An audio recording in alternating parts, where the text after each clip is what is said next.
Well, good morning. The joint subcommittee will now come to order. The chair now recognizes himself for 5 minutes for an opening statement. Good morning. I would like to thank our witnesses for being with us this morning. Today, we're here to discuss with stakeholders the Corporate Average Fuel Economy Program, or CAFE, at the National Highway Transport Safety Administration, NHTSA, and the greenhouse gas emission standards at the U.S. EPA agency that govern fuel economy standards. NHTSA's CAFE program was established by Congress in 1975. The goals of the program are to improve vehicle fuel economy, reduce oil consumption, and secure the nation's energy independence. The CAFE program has undergone major changes and modifications the past 4 decades, both because of political and economic forces. Less than 10 years ago, and on top of the CAFE program, the EPA standards were created to incentivize the production of more efficient vehicles that will use less fuel and emit less carbon dioxide. In addition, various states have enacted their own standards with respect to automobile emissions. The combinations of these requirements has created an incredibly complicated regulatory scheme. Improving fuel efficiency and achieving energy independence are important goals. That said, real-world facts and data must drive regulatory decisions that impact such an important, far-reaching part of the American economy and consumers' daily lives. The previous administration announced an attempt to create a national standard which included a plan for NHTSA and EPA to work together to avoid conflicting regulations. Whatever progress has been made on that front wasn't done, however, when earlier this year, EPA issued its final determination that the standards for model year 2022 and 2025 are appropriate. EPA took this action without coordinating with NHTSA, clearly undermining the earlier pledge. The result is that automobile makers potentially found themselves in a position where they are in compliance with one federal program, but out of compliance and subject to penalty with another. This type of fragmented regulation harms our economy, our workers, and our consumers. The automobile industry is a huge source of American jobs, including nearly 100,000 Ohioans. A hallmark of the American automobile industry has been the ability to innovate and build cars that American drivers want to buy. But outdated, conflicting, or impossible to meet government regulations get in the way of this type of innovation. It is a rare event, to say the least, for policymakers in Washington to have better ideas about how to meet consumer demand than consumers themselves. All too often, Washington stands in the way, particularly when it creates unnecessary confusion with conflicting rules. My constituents know what type of vehicles work best for their family and their budget. That may change over time, and each American family should be able to make their own choice without the federal government putting an extra strain on their finances. Also, there is a real risk that the costs associated with duplicative federal and state fuel economy standards could force families to choose older cars without the benefits of new safety technologies. NHTSA's safety mission and statutory obligations must remain its guiding principle. When we are just starting to turn the corner after many challenging years, it is disheartening but not surprising to see the EPA rush out a final determination in the waning hours of the last administration. I'm interested in hearing from our witnesses about the industry's experience attempting to navigate this tricky regulatory terrain and what can be done to help support choice for American consumers and jobs across the country. Again, I want to thank our witnesses for being here, and I yield at this time to the gentlelady from Tennessee. Thank you, Mr. Chairman, and I appreciate so much that you and Chairman Shimkus have called this hearing. Studies have shown that the higher purchase price of cars under a stricter CAFE, under these 2025 standards, would eliminate a lot of consumers from buying new cars. There is between 3.1 and 14.9 million American consumers that would fall out of the new car marketplace. Now, this is where there's a tension and a friction that we need to talk about. When is something counterproductive? And of course, in Tennessee, we have a lot of auto manufacturers. This is what they tell me. Whether they're with Nissan or Toyota or Volkswagen or GM, it does not matter. They want realistic standards. They want something that they will be able to meet the expectation of American consumers and deliver a product that is, first of all, safe, and that consumers are going to be safe in these automobiles. So I thank the chairman for the hearing. I think this is time for us to talk about what is realistic, what is achievable, and what will deliver a safe product for the American consumer. And I yield back. Thank you very much. The gentlelady yields back. The chair now recognizes the subcommittee ranking member, the gentlelady from Illinois, for 5 minutes for an opening statement. Thank you, Mr. Chairman. CAFE and greenhouse gas emission standards have been critical tools to improve fuel economy and reduce carbon pollution. The CAFE program was born out of the energy crisis in the 1970s. Now those standards are helping us address the even greater threat of a changing climate. Strong standards have a more immediate consequence for American consumers: big savings at the pump. In the midterm evaluation finalized in January, the Environmental Protection Agency estimated that the model year 2022 to 2025 greenhouse gas emission standards will save consumers $92 billion over the lifetime of their vehicle. Industry has, obviously not each one, together, $92 billion. Industry has criticized the standards for 2022 to 2025 as too costly. That criticism is not supported by the facts. The EPA found that meeting the standards is not only technologically feasible, but also cheaper than expected. In fact, the cost estimate per vehicle has gone down over $200 since 2012. Ambitious standards have driven innovation, which has in turn lowered costs. The last time we held this hearing, in September of 2016, John German of the International Council on Clean Transportation testified, quote, "During the course of my 40-year career, initial cost estimates for complying with emissions and efficiency requirements have consistently been overstated, not some of the time, or even most of the time, but all of the time. Nevertheless, the standards face resistance. I often hear companies call for greater regulatory certainty and more time to comply with the rules, but this time the EPA actually finished its work ahead of schedule." So, what did the automakers do? Petition for a redo. And the Trump administration was all too happy to comply. No matter how EPA Administrator Scott Pruitt or others want to explain the decision to reopen the midterm evaluation, the end result is clear: dirtier, less efficient vehicles. Calls for harmonization between CAFE and greenhouse gas standards are just further efforts to weaken the standards. I'm especially confused why the auto industry would be so opposed to strong standards when the automakers are promising fleets of energy-efficient autonomous vehicles. If AVs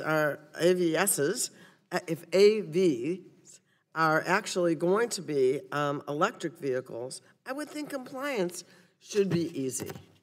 As we discuss the future of these standards, family budgets and public health hangs in the balance. This is not the time to ignore facts under the industry pressure. We need to continue the progress toward greater fuel efficiency and lower greenhouse gas emissions. And I now yield to Congresswoman Matsui. Thank you very much, Ranking Member Schakowsky. NHTSA's CAFE standards and the EPA's greenhouse gas emission standards for light-duty vehicles are a win-win. They're good for consumers who save billions of dollars at the pump over the lifetime of their vehicles. They're good for the environment. The standards significantly reduce emissions from the transportation sector, the only sector in which energy efficiency has grown worse over the past 15 years in this country. And they're good for the American workers. They spark the development of innovative technologies that create profits and support jobs. Many companies understand this and support the NHTSA and EPA standards. Even those companies critical of the standards are shifting to efficient engines and electric vehicles in response to consumer demand for cleaner cars. In light of the widespread support for improving fuel economy, I'm disappointed with the Trump administration's decision to revisit the standards for model years 2022 to 2025. It is clear the administration is simply intent on weakening the progress we've made so far. That's why I will be introducing a bill to codify the NHTSA and EPA standards. These standards were written in 2012 with the support of the auto industry, environmental groups, and states. My legislation maintains the federal government and auto manufacturers' promise to the American people, a promise for cleaner and efficient cars that cost less at the pump and that are better for the environment, health, and the future of our children and grandchildren. I look forward to continuing to engage with the committee on this issue. Thank you, and I yield back. Thank you. The gentlelady yields back, and the chair now recognizes the chairman of the Environment Subcommittee, the gentleman from Illinois, for 5 minutes for an opening statement. Mr. Chairman, before I do my opening statement, I get 15 seconds for a point of personal privilege. Thank you. Two pictures I want to identify for folks. You all appreciate this. This is a tweet I got from my colleague from Texas who's not paying attention, talking about the next streak, and then the next photo will, if you put that up, that's actually what happened. Mr. Olson, are you paying attention? Yeah. So I thank you for correcting the record and starting a new streak. For the second time in 16 years. We saw your tweet earlier, so I know my colleagues, because of Mr. Olson and how he acts, we appreciate that. So thank you very much. The gentleman's recognized.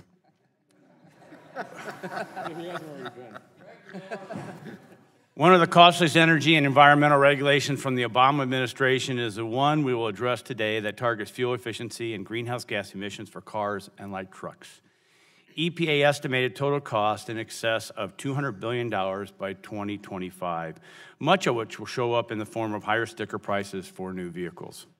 And although the agency claims offsetting consumer savings from lower fuel costs, we now know that this was based upon inaccurate projections of rising gas prices, as well as other assumptions that are proving to be off the mark. It's time to review these rules to see if they are a good deal for consumers or whether they can be improved upon. Fortunately, regulations contain just such a review, the so-called midterm evaluation. The regulations were finalized in 2012 and included progressively stricter standards all the way out to 2025, more than a decade into the future. For this reason, it was decided to revisit the standards midway through the process to see if standards for model years 2022 to 2025 need to be adjusted in light of changed circumstances. In 2016, EPA commenced its midterm evaluation and was poised to make a final determination by April 2018. But after the elections, EPA accelerated its timeline and rushed the final determination out the door last January. This determination concluded that standards are fine as they are and don't need to be changed. The good news is that Administrator Pruitt found this process to be completely unacceptable and has reopened the midterm evaluation with the original deadline of April 2018, after which the agency may proceed to a rulemaking to change the targets for 2022 through 2025. Part of this hearing is to get input from those who make cars and trucks, as well as those who sell them, about their contributions to the midterm evaluation and what they would like to see come out of the process. The stakes are high for automakers and auto dealers, but they are higher still for consumers.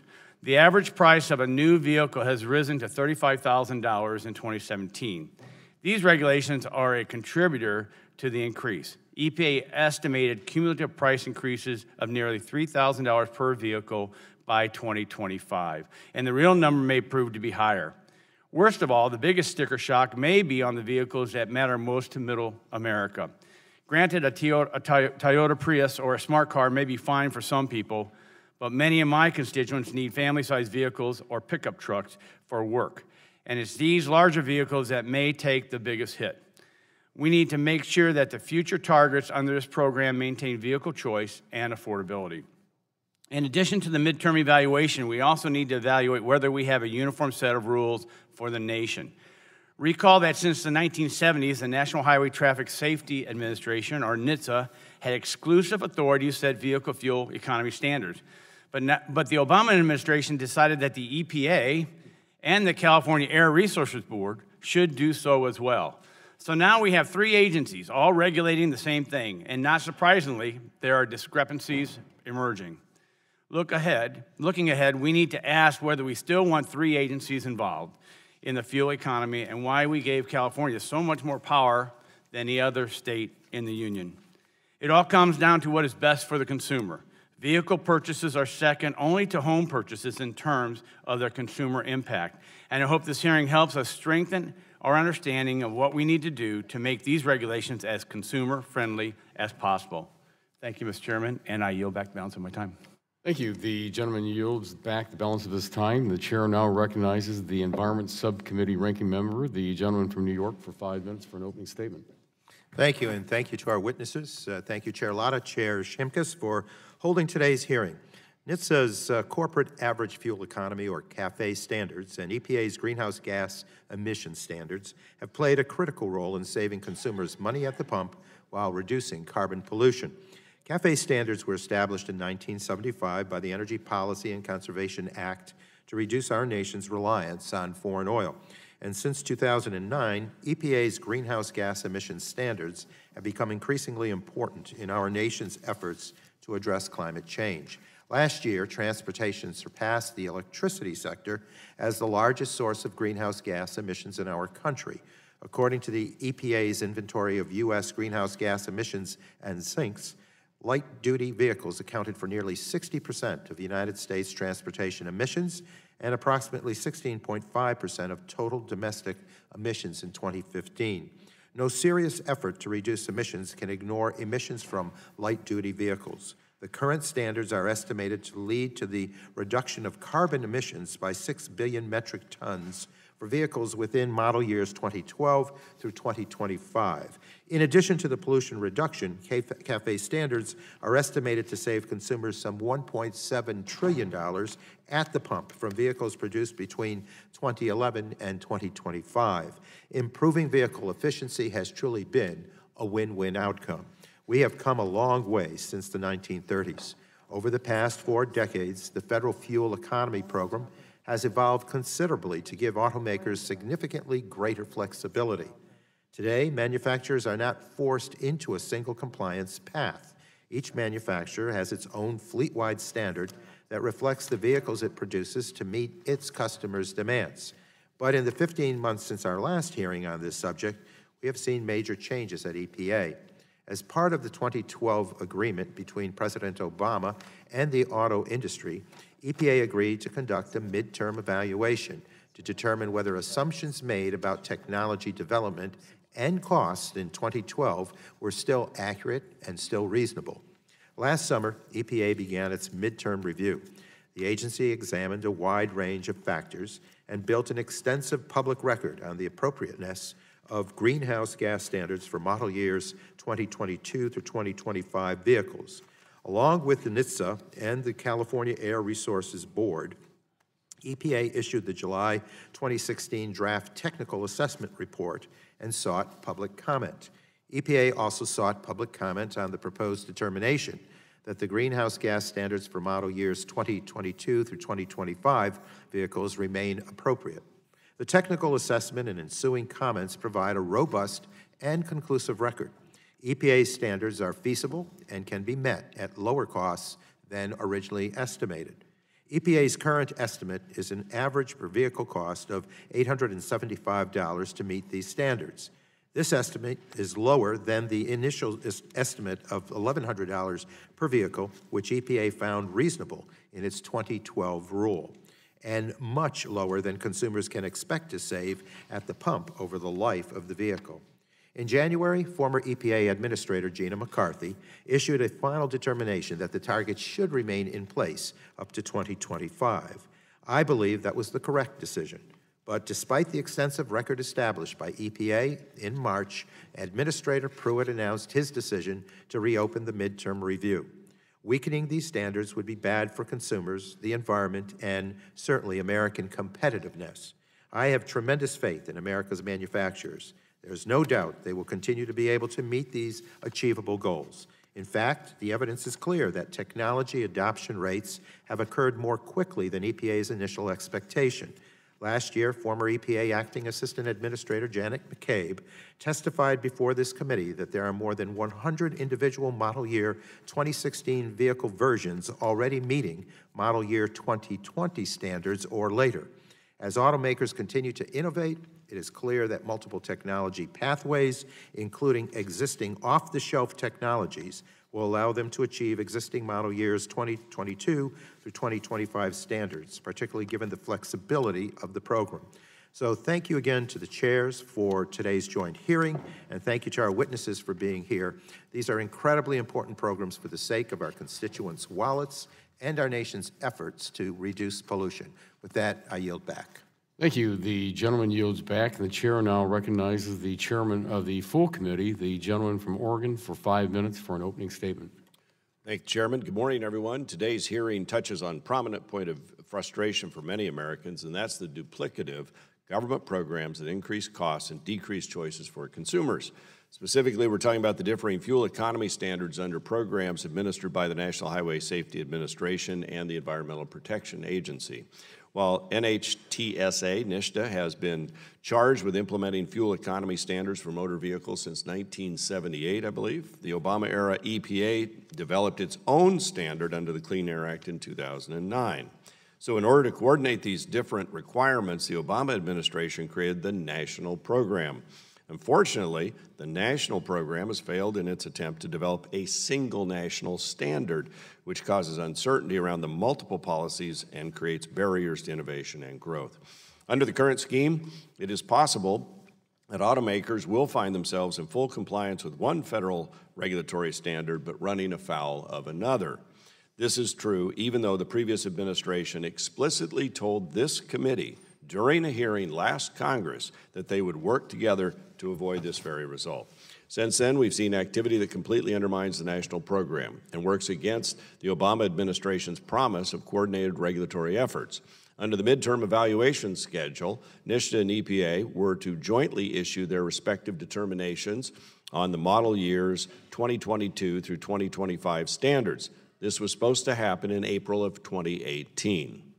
However, EPA then abandoned this commitment and rushed through its final determination without coordination with the National Highway Traffic Safety Administration just 7 days before President Trump was sworn into office.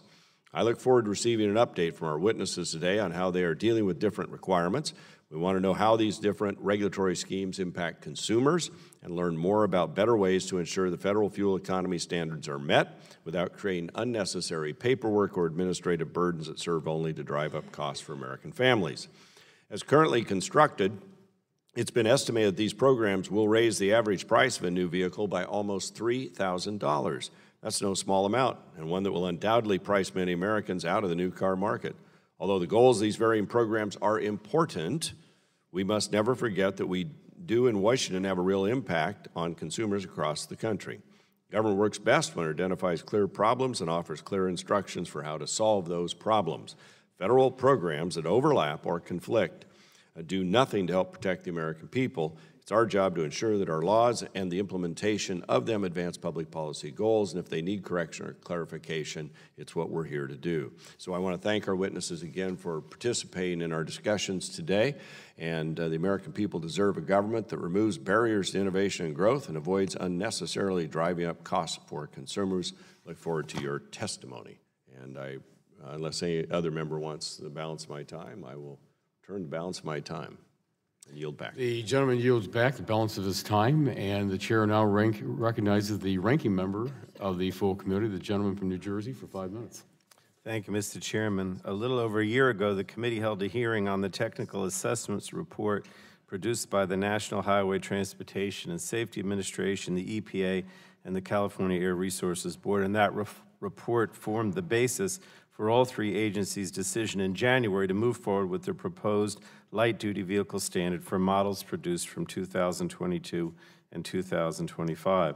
Unfortunately, as with many other decisions and regulations needed to improve public health, the environment, and consumer benefits, the Trump administration is moving to weaken these important standards.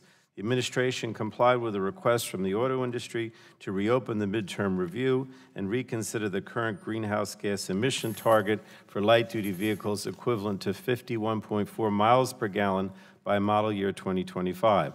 And this review could potentially lead to a weakening of the standard. I believe that if the U.S. auto industry is to remain competitive in the global market, we must reject efforts to move backwards. These targets are critical to reducing greenhouse gas emissions that contribute greatly to the ongoing threat of climate change, and we must meet these goals to reduce harmful emissions that endanger public health. Air pollution and carbon emissions from the transportation sector are significant in many of the world's urban areas. The fastest growing markets for autos are in Asia, especially in India and China. These are the same countries whose large cities experience chronic poor air quality that creates significant public health problems. Understandably, several countries, including Britain, France, India, and China this year, announced ambitious goals to restrict or eliminate sales of new gas and diesel cars within the next few decades. And the auto industry claims that it can't meet stricter fuel efficiency and emission reduction goals by 2025, but their efforts to seek harmonization through credits and so-called credit banking will only serve to undermine and erode the laudable goals previously set by the Obama administration. Meanwhile, the auto industry has already received a sizable advantage from the Trump administration, an indefinite delay of the civil penalty increases for CAFE violations that were finalized at the end of last year. Industry must find ways to continue their investment in vehicles that are more fuel efficient, particularly those that don't rely on fossil fuel for power. The joint standards developed by NHTSA and EPA in conjunction with the state of California are ambitious, but clearly achievable. They will deliver tremendous benefits to consumers and make our nation more energy secure. They will also play a critical role in our effort to slow the pace and severity of climate change, and lowering emissions will improve air quality and public health. We know that technologies to produce more efficient and less polluting vehicles are available and affordable today. Those vehicles must be produced and they must be marketed with at least the same level of resources used to market the large, inefficient sport utility vehicles currently being pushed by industry. And there's simply no justification for easing up on this important effort that will benefit the public health, the environment, and American manufacturers who will reap the benefits of our nation being out front instead of being dragged behind. I don't know if anybody else wants my time. If not, I'll yield back, Mr. Chairman. Thank you. The gentleman yields back, and this now concludes our member opening statements. The chair would like to remind members that pursuant to the committee rules, all members' opening statements will be made part of the record. Again, we want to thank all of our witnesses for being with us today and taking time to testify before our subcommittees. Today's witnesses will have the opportunity to give 5-minute opening statements followed by a round of questions from members. Our witness panel for today's hearing will include Mr. Mitch Bainwall, President and CEO, Alliance of Automobile Manufacturers, Mr. Forrest McConnell III, President, McConnell Honda and Acura Montgomery, Alabama, on behalf of the National Automobile Dealers Association, Dr. Dave Cook, Senior Vehicle Analyst, Union of Concerned Scientists, and Mr. John Bozzella, the President and CEO of Global Automakers. We thank you again for all being here, and Mr. Bainwall, you are recognized for your 5-minute opening statement. Thanks again for being here. Thank you, Chairman Latta, and members of the distinguished committee. I have an extensive deck to go through, and so I ask for your patience because I'm going to zip through it fairly quickly. I'm here today on behalf of the Alliance of Automobile Manufacturers. We're 12 manufacturers from the U.S., from Europe, and from Japan, who represent about 80% of the cars on the road in the U.S. So let me jump in. I've got 8 points to make. The first point, next slide, is that sales have peaked. We went through 7 years of growth. We're a cyclical industry. We've now peaked. If you look at the bottom right, you will see that year over year, we're now down about a point from the first 9 months of 16. You also see a very significant shift in the fleet mix. Cars over the 5 years are down 19%. Trucks over the 5 years are up 38%. Point 2, there's been very broad and strong support for harmonization from environmental voices. Chris Grundler is a senior career guy at EPA who opens up his presentations around the country with a picture of the planet and talks about the importance of saving the planet. So his bona fides in this area are strong. He says, I'm all in on harmonization. It should not be acceptable for an automaker to pay penalties under CAFE. The ICCT testified here before, said based on the well-designed EPA flexibilities, a harmonized one national program would best be addressed with NHTSA's program, matching EPA's. The Obama DOT talked about building a single fleet of U.S. vehicles, helping to reduce costs and regulatory complexity.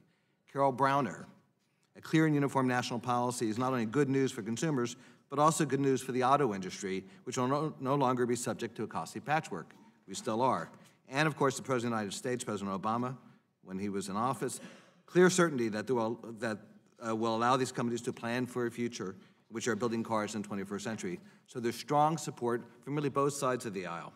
Point 3, the determination, as has been suggested in some of the opening statements, was rushed. On November 29th, that was a screenshot of the EPA website, which talked about the determination coming out in April of 2018, simultaneously with NHTSA. November 30th, the screenshot disappeared. It was like those old Soviet photos where the picture of the guy leaves and bingo, they're gone. So the process changed. The determination was rushed. The industry is completely united on the idea of rebooting the MTR. 18 CEOs from all the major companies that operate in the U.S., some of whom are based here, some of whom choose to invest here, all signed a letter asking that we do not prejudge the outcome, but that we reboot the MTR to the original schedule that was promised when the deal was done in 2011. Next slide. Point 4, reality is now contradicting theory. When the final determination came out in January, the line was, the automakers are over-complying, everything is fine. A few weeks later, NHTSA came out with new evidence on compliance and showed that for 16 and 17, we're now under-complying. So the reality on the ground is under-compliance in 16 and 17. Point 5, the math here is really, really important. If you go from 10 to 20 MPG over 1,000 miles, you save 50 gallons. If you go from 40 to 50 over 1,000 miles, you save 5 gallons. There's a 10-to-1 multiplier focusing on the front end of the curve rather than the back end of the curve. That suggests that the most important thing you guys can do is to make sure that fleet turnover happens as rapidly as possible. This next slide shows that the bulk of the savings through 2025 has already been realized. NHTSA has proposed through 2025, in terms of gallons saved, 179 billion gallons.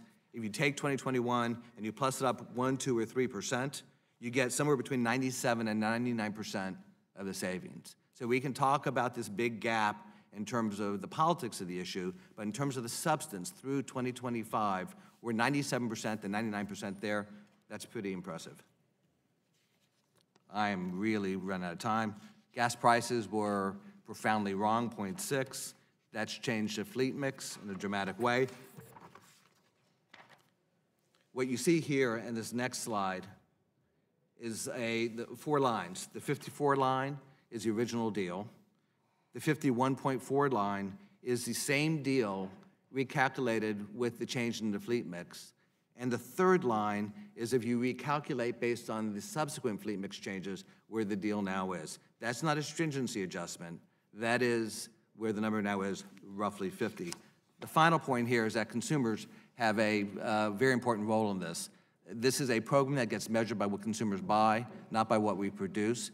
They are saying they like fuel economy, but they're not willing to pay for it. I'll go through, if I can, just 2 slides. 1 in 3 say they would pay nothing for additional fuel economy. 1 in 10 would be willing to pay more than $2,500. And then finally, because they say they like fuel economy, it's important to understand contextually where it fits.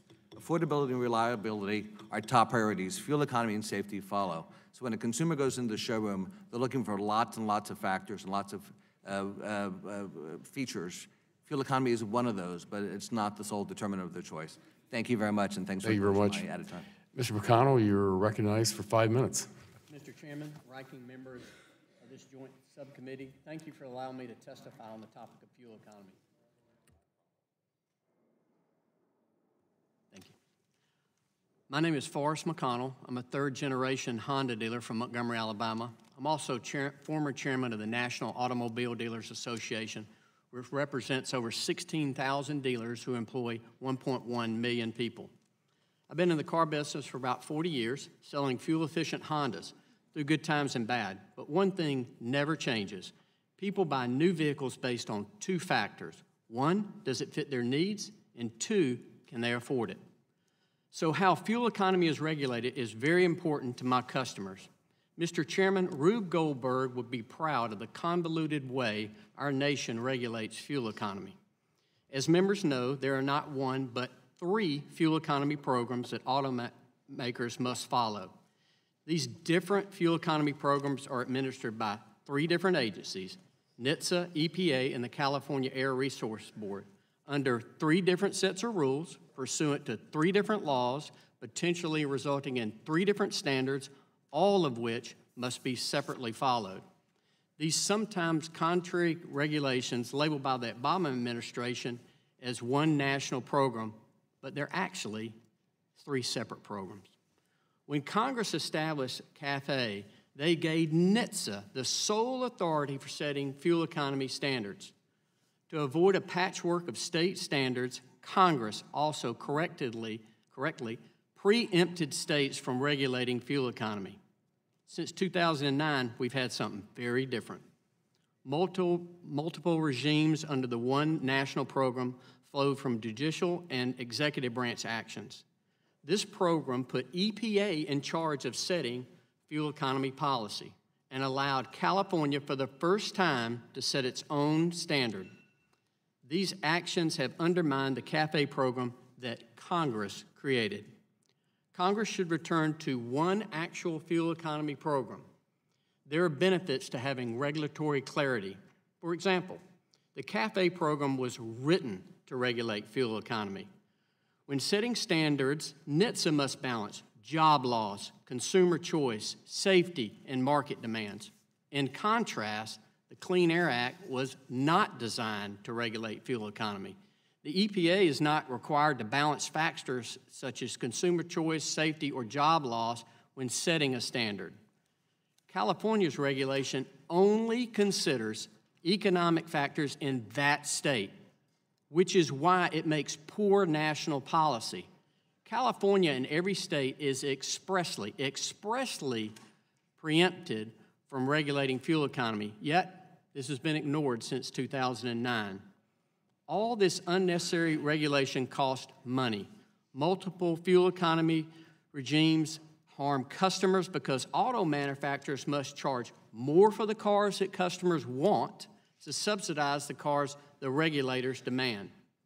These regulatory costs help make the one national program the most expensive set of rules ever at a cost of $209 billion. Now, I've never seen $1 billion, but I understand it's a lot of money. This will raise the average price of a vehicle nearly $3,000 and will price over 6 million people entirely out of the new car market. America will benefit from returning to one real national fuel economy program established by Congress. This is not a new idea. In 2011, the House passed a bipartisan bill sponsored by Congressman Upton that would have reestablished CAFE as the sole fuel economy program. Mr. Chairman, we can do better than this Rube Goldberg way of setting fuel economy policy. Let's bring accountability back by returning to one national policy. This program will continue, this approach will create the continuous fuel economy improvements that customers want and that they can afford. The power rests with you. Thank you. Well, thank you very much. And at this time, Dr. Cook, you're recognized for 5 minutes. Thanks for your testimony. Great. Thanks. Good morning, Mr. Chairman and ranking members. My name is Dr. Dave Cook, and I am a senior vehicles analyst with the Union of Concerned Scientists, a nonprofit advocacy organization whose primary mission is to ensure that policy is crafted on the best available science without political interference. I appreciate the opportunity to comment this morning on the current fuel economy and emissions standards. Transportation is now the leading source of carbon dioxide emissions in the United States, and the 2012 to 2025 light-duty vehicle standards represent the largest single step towards reducing greenhouse gas emissions and oil use in the U.S. One national program recognizes the independent authorities of the National Highway Traffic Safety Administration, Environmental Protection Agency, and California, as well as the states that follow California's lead on tailpipe pollution regulations. At the same time, it helps provide a coordinated approach to achieving reductions in oil use and emissions that allows manufacturers to be able to design a single fleet capable of complying with all fuel economy and greenhouse gas regulations, should they choose to. Separately, California and other states have adopted a zero-emissions vehicle program in order to address air quality issues. These states currently face $37 billion in annual health impacts related to passenger vehicle pollution. By 2030, the ZEV program will cut that by 35%. While increasing the sales of electric vehicles will ultimately help manufacturers comply with greenhouse gas regulations, that is not the program's primary purpose, and it appropriately is not part of one national program. Of course, the implications of one national program extend beyond national security and under EPGA or greenhouse gas emissions under the Clean Air Act. These cost-effective standards help put money back into the hands of consumers by saving them money at the gas pump. Improving the efficiency of new vehicles is especially critical for lower and middle-class families who spend a greater share of their income on fuel, and these standards disproportionately benefit those individuals by making both the new and used car market more fuel efficient. The efficiency of cars and trucks continues to improve as a result of these standards, with SUVs showing some of the greatest levels of improvement year over year, precisely because these size-based standards encourage manufacturers to offer more fuel-efficient options in all vehicle classes. And even as the fleet is becoming more efficient, automakers are setting sales records. At the same time, the success of these standards cannot be taken for granted. Suppliers have invested nearly $50 billion building and expanding factories around the U.S. as a result of the certainty these standards provide, growing manufacturing jobs by more than 20%. Anything done to weaken the standards and undermine those investments could have drastic consequences for a supplier base with a broad national footprint and in turn the U.S. economy. This technology investment is part of why we are confident that manufacturers can achieve the 2025 standards. Automakers have barely begun deploying many off-the-shelf technologies that can improve the efficiency of conventional gasoline-powered vehicles. And new, unanticipated developments continue to emerge that can reduce fuel use even further. As a result of this progress, NHTSA and EPA were able to jointly show in the technical assessment report that costs to comply with fuel economy and greenhouse gas emission standards had declined. As required under the midterm evaluation process agreed to by all parties to the One National Program, EPA reviewed the comments on the TAR and moved forward with a determination on whether its standards for 2022 to 2025 remained appropriate. Based on the best available economic and technical data, including data provided by manufacturers, EPA concluded that the 2025 standards remained appropriate. In fact, EPA agreed with our assessment that the data shows that manufacturers could meet even stronger standards by 2025. But the agency chose instead to leave the standards as is to provide the certainty needed for continued investment in efficiency. By seeking to renegotiate the terms of the One National Program, automakers are injecting uncertainty into the process, stymieing progress and forestalling investment. This directly harms consumers and risks long-term impacts for the industry. Ceding leadership as the rest of the world moves forward signals a repeat of the failings that required American taxpayers to bail out the industry in 2008, and suppliers could exit to China or Europe in response. Rather than wriggling out of their commitment to seek relief, as the Alliance puts it, any way we can get it, manufacturers should be doubling down on improving efficiency to protect American investment and American jobs.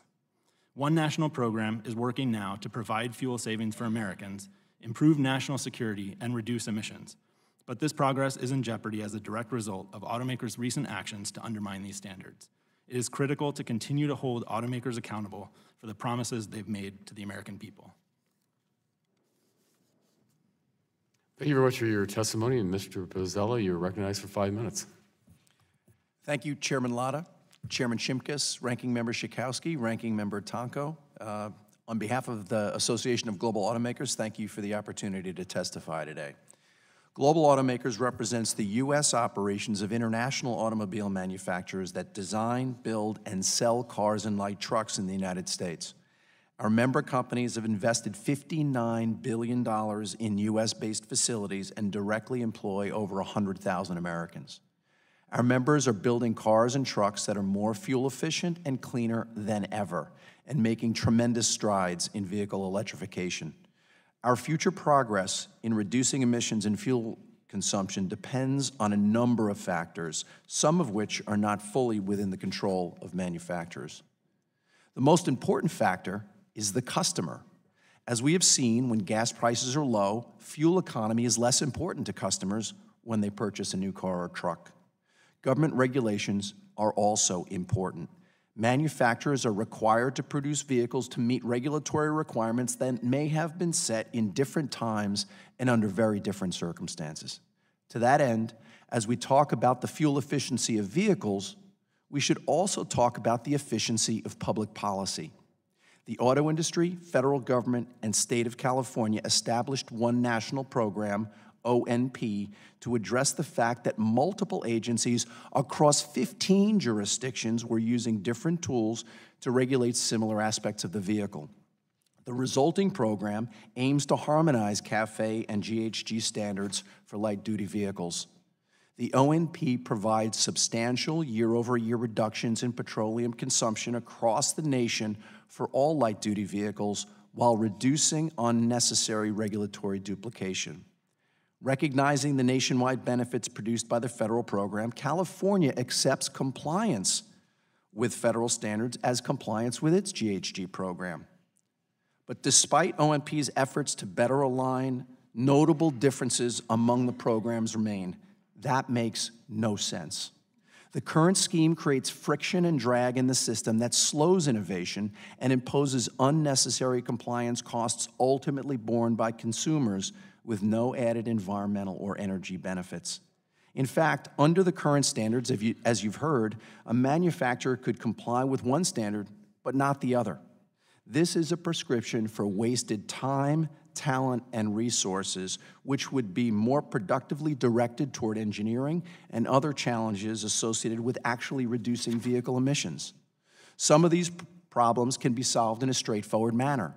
In mid-2016, global automakers and the Auto Alliance jointly submitted a petition to EPA and NHTSA requesting regulatory changes permissible within the statutory constructs of each, relating primarily to the banking, accruing, and applications of credits and process improvements that will promote additional innovative technologies with real fuel savings benefits. The agencies should respond to this petition without delay. These regulatory changes, however, cannot fully address the differences in federal statutes, which means that legislation is necessary. Global Automakers supports congressional action to provide greater certainty and consistency between the federal programs. These problems all have solutions. We simply haven't put them to action, and that creates a dilemma. The auto industry is in the middle of fundamental transformations to electrification and automation. The cars we sell today need to be able to generate the resources to fund these transitions, and we need to be thoughtful about public policy to support these efforts. Finally, it's critically important that all of the parties remain at the table to work through these issues. It's far preferable that we resolve these issues without litigation or a retreat from one national program. Those paths would only create uncertainty, which would discourage investments in innovation and freeze further progress in emissions reductions. Global Automakers remains committed to a harmonized national approach, and we look forward to working with you toward that goal. Thank you, and I'll be happy to answer any questions. Well, thank you very much, and we appreciate your testimony, and we'll now move into our question and answer portion of the hearing. I will begin the questionings and recognize myself for 5 minutes.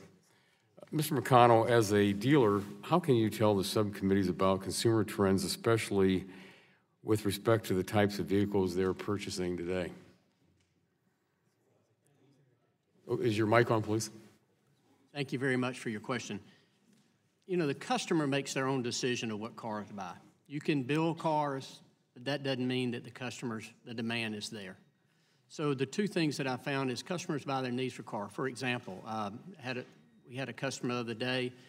She was pregnant, with her second child, big soccer mom. You know, they had moved from a smaller car up to Odyssey minivan that suits their needs. But the demand for cars right now is 63% of the people are trucks versus about 34% cars. So it's changed tremendously in the last couple of years, and that's because the price of gas went down from $4 a gallon basically into the twos. Thank you.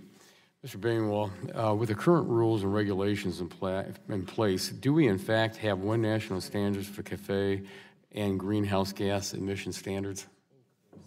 We do not, effectively. And how did the EPA's less than 7-week process from public hearing to final determination impact the midterm review? Well, it disconnected first from NHTSA. So if you go back to 2011, there was essentially a trade. And the agreement was the industry would agree to very ambitious, aggressive targets over a very long period of time through 2025. And in exchange, the industry would get a common sense, analytic look back to make sure that the projections were accurate, and we would get one national program. What we've gotten is neither. We're pledged to try to get there, but we do not have one national program, and the midterm review was premature. When the TAR came out, we asked for an extension. We were told, don't worry, there's going to be plenty of time. The extension request was denied. When the original proposed determination came out, we asked for an extension, and it was denied. And over the course, we had about 20 days over the course of the Christmas holidays. And so everything was very compressed, and there was a very strong disagreement about the substance of the report, which we never really got to work our way through. Let me ask you this, because I believe that you made some comments, and were any of the flawed assumptions that you raised addressed by the agency? Not really, and I think it's worth pointing out there's been an attitude on the part of some that the TAR and the subsequent work was the Holy Grail, that it was without dispute. And I just simply like to point out that EPA made many assumptions, and if you go through and just look at the points, they've been proven false. There was a massive failure on projecting gas. The fleet mix question was completely butchered. There was a view that we were over-complying and we were under-complying. So we can talk about the substantive value of that report under which the midterm was set and was finalized, but they made mistakes that were really quite profound. Let me ask you, because when you're pointing out all these mistakes, and you're pointing these mistakes out, what do they say? Well, originally they said there'd be time to talk about it later on, and we kind of lost that time. There are substantive disagreements. We believe, I think the most important mistake in our view is just the amount of electrification necessary to comply.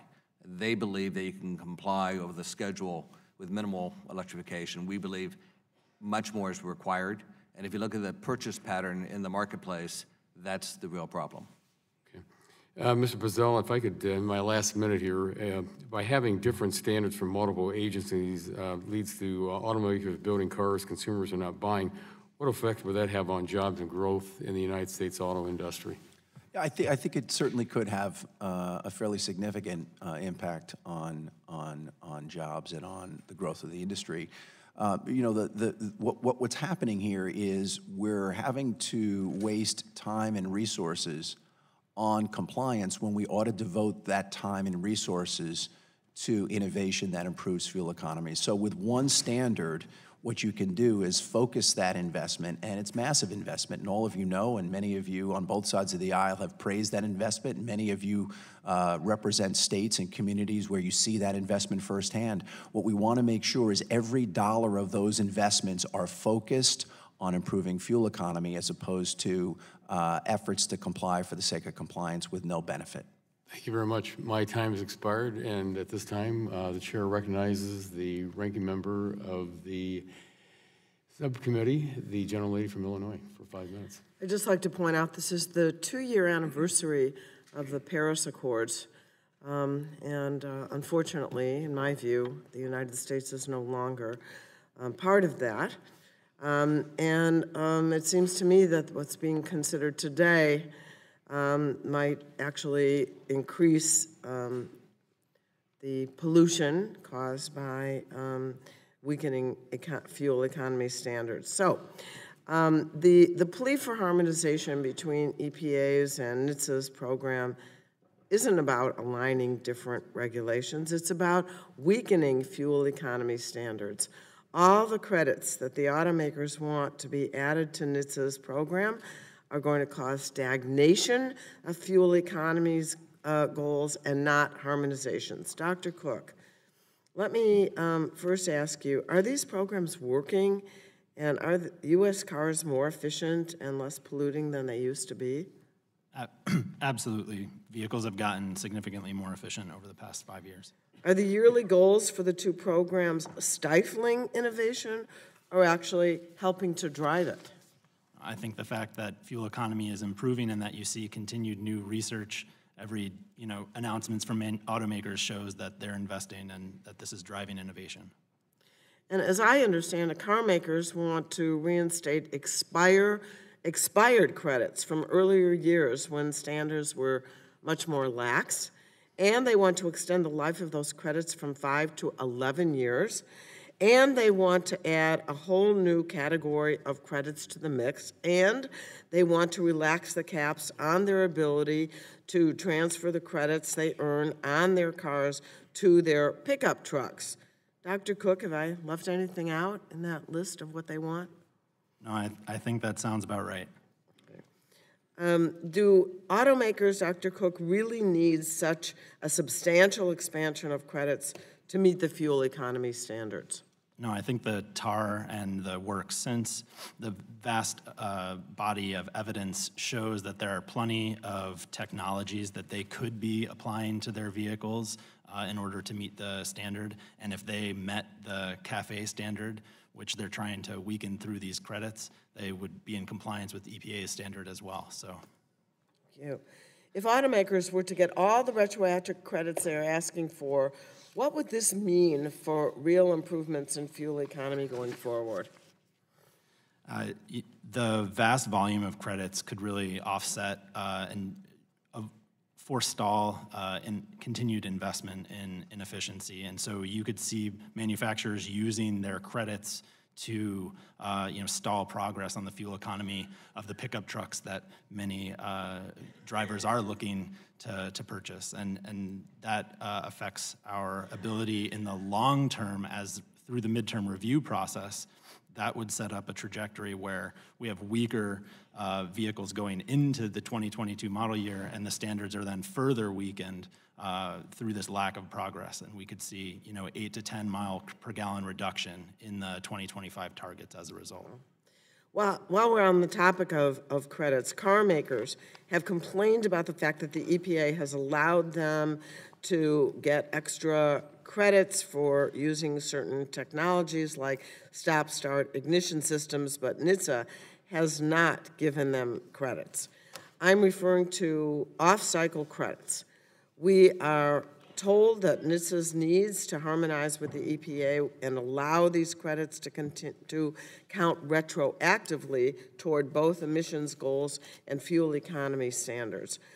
So Dr. Cook, aren't these off-cycle technologies already factored into NHTSA's fuel economy goals? Yeah, that's right. NHTSA explicitly excluded them from the 2012 to 2016 regulations when they set the standards.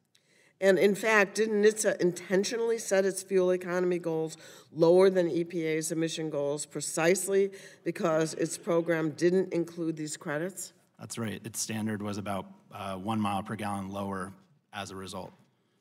And if NHTSA, am I still here? Yeah. If NHTSA were to allow off-cycle credits to apply retroactively to its already discounted fuel economy standards, shouldn't it also reset those standards to make them more stringent? That's correct. So do you buy the estimate that this would raise the cost of a car $3,000? Does that take into account what the lower gas price would be? I have no idea where that $3,000 number is coming from. It is outdated. Thank you. I yield back. Thank you very much. The gentlelady yields it back. The chair now recognizes the chairman of the Subcommittee on Environment, the gentleman from Illinois, for 5 minutes. Yeah, thank you, Mr. Chairman. I guess first, following a couple of the lines of questions, to the automakers, first of all, it's just a thank you, and to the auto dealer. You represent America in which you raise capital, assume a risk, try to produce a good, and try to sell a good. You pay living wages. Many times you pay health benefits. You're paying taxes to the country.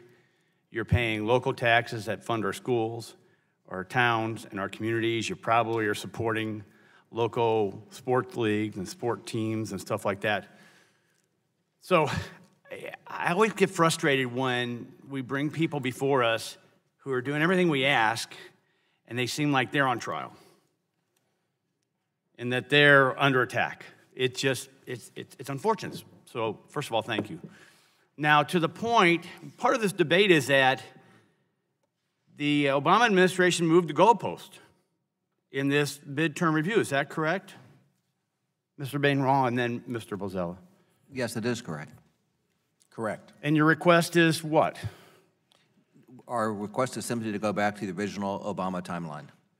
And have a fact-based, evidence-driven process. Because, and you want that because? Because we need to get it right. It's critically important to the customer, it's important to investors who are investing in this country, and it's important for all of us who care about reducing greenhouse gas emissions and improving fuel economy. That's why. And isn't it safe to say that when you do a formula over time, variables in the formula could change? That's correct, and they have changed. And then give me some examples of those changes in those we variables. talked about the gas price reality, and there's nothing that drives behavior in the marketplace more than the price of gas. So that's the biggest factor, and that has changed the fleet mix, and that has changed ultimately the compliance reality. So we are now under compliant, and I think it's important to point out there are two different programs. EPA was estimated to save something like 65.6 billion gallons. The NHTSA program was going to save something like 65.3 billion, essentially the same thing. And we are complying with the more numerically stringent EPA program. So in the discussion of harmonization, that doesn't change. We're not touching EPA at all. Let me go to the Mr. McConnell, just from your observations of the consumers in this process. And based upon this discussion, the consumer have changed in their choices of what they want to, pull off the lot, right? And can you give me that observation? Yes. The one thing I wanted to mention, the $3,000 additional cost to my customers is from the three rules, the total cost. It's in the Federal Registry. The TAR isn't a rule. The customers, as you in life, they make decisions, times change, you have different stages, you have different desires, but Congress got it right the first time by not having a patchwork. You want to consider affordability to customers and their consumer choice. Do they get the car that fits their needs? And the one thing I want to point out is this is the customer's money. You can, a regulator can demand a certain car gets built, but a customer has the right to spend his money what fits him. Maybe it's a Prius because that works for you. Maybe you have to have a truck because you have a business and that's how you earn your livelihood. Yeah, let me reclaim my time because I'm running short, but I'm from rural America. We like big vehicles. We like big trucks. So I know what's being sold in my, as we say, in my neck of the woods. Let me finish with this with the auto manufacturers. And this may not be a surprise to some of my friends. There's a government initiative, Co-Optima, which is underway to define and understand the costs and benefits of high compression engines and high octane, low carbon fuels. If your industry were to go in that direction, what do you think it would mean in terms of emission reductions or consumer affordability for vehicles in the model year 2021 and beyond? Well, high octane absolutely has value in terms of fuel efficiency, and I've seen it estimated something in the order of 4 or 5% as a plateau shift. So there's real value on high octane, and then there's a question of how you get it. And on that question, we're a little agnostic, but we'd be happy to work. But certainty isn't part of that process too, right?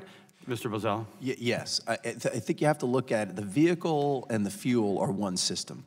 And so that's what's driving that type of work, right? So as you have more efficient engines and cleaner engines, you want to have a fuel that matches one system. Excellent. I yield back my time. Thank you, Chairman. Thank you. The gentleman yields back. The chair now recognizes the ranking member of the Environment Subcommittee, the gentleman from New York, for 5 minutes. Thank you.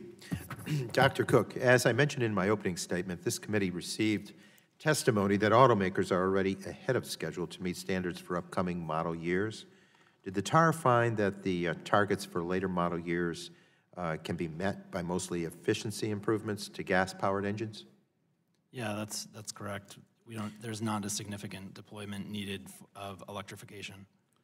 Thank you. And numerous comments to the TAR and proposed determination outlined a number of technologies that reduce greenhouse gas emissions that are commercially available. Your testimony mentions a number of proven technologies have not been widely deployed. Some of these have existed for years, but still are only found in 10 or 20% of new vehicles. Dr. Cook, can you discuss how off-the-shelf technologies could be more widely adopted? Sure. I think you look at what Ford has done with its EcoBoost turbocharged downsized engines, where you can provide equivalent amount of power from a smaller engine. Even they haven't sort of moved that technology across the board, and they're certainly a leader. And other vehicle manufacturers can either move in that same direction with something that's proven or define a new pathway, and we're seeing those developments routinely come out in new announcements, every few months. Why haven't these commercially available technologies been adopted more quickly? I think one of the challenges is that product cycles are long. They're about 5 years, and so it does take time to redesign a vehicle. But at the same time, we've seen instances where, for example, Toyota's large trucks haven't seen a powertrain upgrade in a decade. So I think there's inconsistency in the industry and how quickly they're moving these technologies through.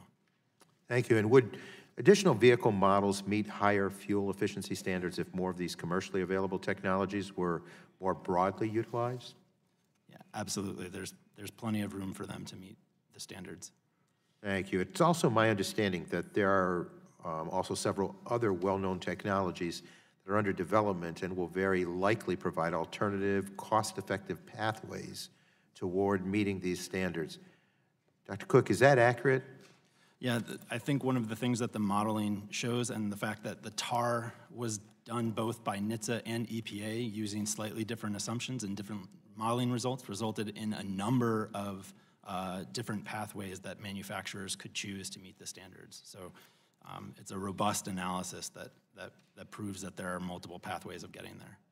And despite the likelihood of these technologies becoming available in the near future, is it accurate that EPA did not consider them when determining the appropriateness of the model years 2022 to 2025 standards? I think there are a number of technologies which have been developed since EPA's proposal that show that we can go even further, and developments that were completely unanticipated, not just when the agencies wrote the original rule, but even since the final determination.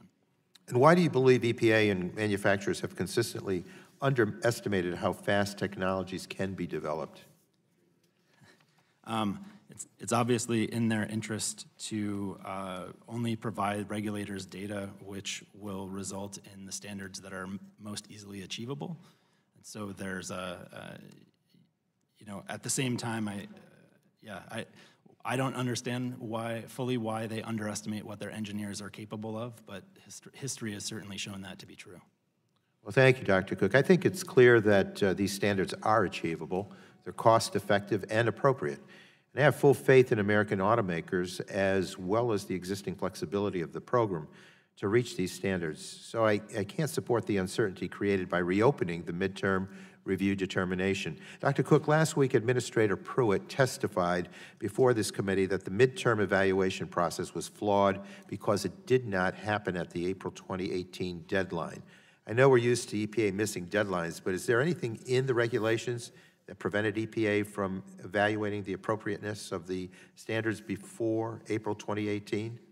No, absolutely not. And given the long product cycles, more advance notice is preferable. And do you think there's anything included in the TAR or the determination that makes it incomplete or inaccurate? I think there was a fairly thorough analysis. It was 1,200 pages and 4+ years of careful technical and economic analysis, many studies, many peer-reviewed studies, many benchmarking tests in their own labs. There was a lot of data that this was based on. Thank you very much. With that, I yield back. The gentleman yields back, and the chair now recognizes the gentleman from West Virginia for 5 minutes. Thank you, Mr. Chairman. I want to deviate a little bit from this issue over the 22 to 25 series and more look at, there was a comment earlier in one of the opening statements about safety. I'm still curious. I see there are competing reports out there, depending upon your perspective, of whether or not